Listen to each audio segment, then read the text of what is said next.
My dear mother-in-law, you'd have read my letter about the parable Jesus told about the tenants in the vineyard. This was aimed at the religious leaders, and didn't they just know it? They decided to get their revenge, and they came up with a question.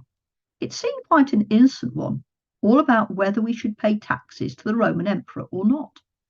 They wrapped it up first by telling Jesus how they recognized he told the truth and didn't worry about people's status. Then came the question, and we all waited with bated breath. I couldn't see how Jesus was going to get out of this one. If Jesus said no, and I must admit I hoped that he would, he'd be undermining Roman rule. Then the Romans would arrest him and put him to death for stirring up trouble.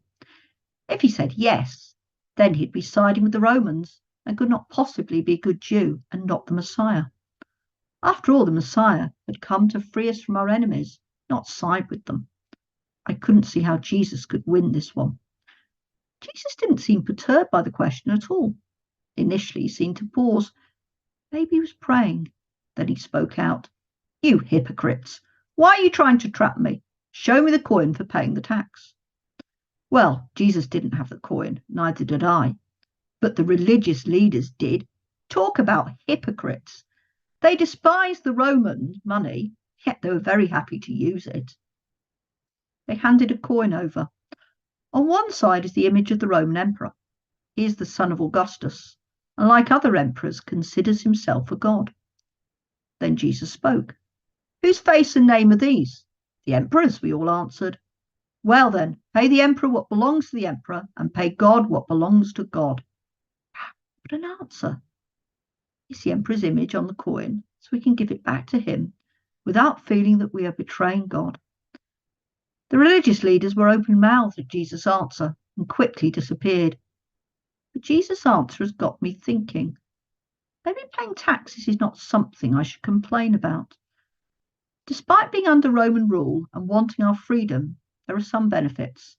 Roman roads, the ability to travel reasonably safely across the empire, education and healthcare in some places. I wonder whether I would still be paying taxes in the future and what they would help contribute towards. Maybe part of being a responsible citizen is being active in the political and social life of the community. If I was allowed to vote, have a say in the politics of education, safety, roads, buildings, refuge disposal, etc., I suppose I may not agree with what is said, but I would be part of the process. Anyway, I can't see that happening soon.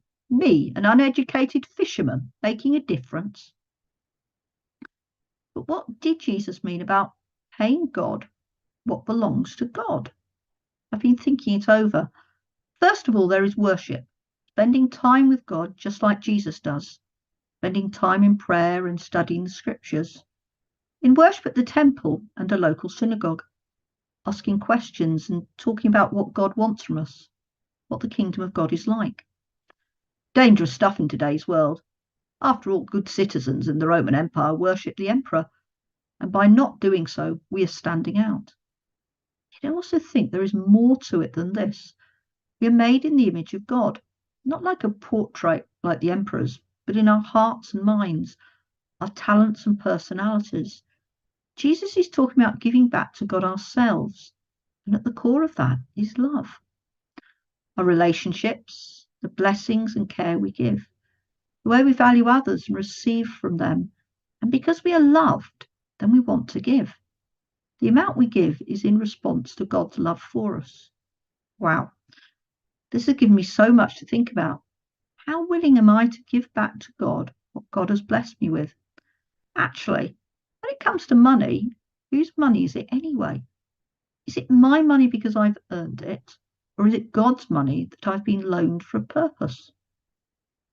Lots to think about, but one thing I'll do next time is pay my taxes on time without complaining. Well, I'll try to anyway. Much love, Peter.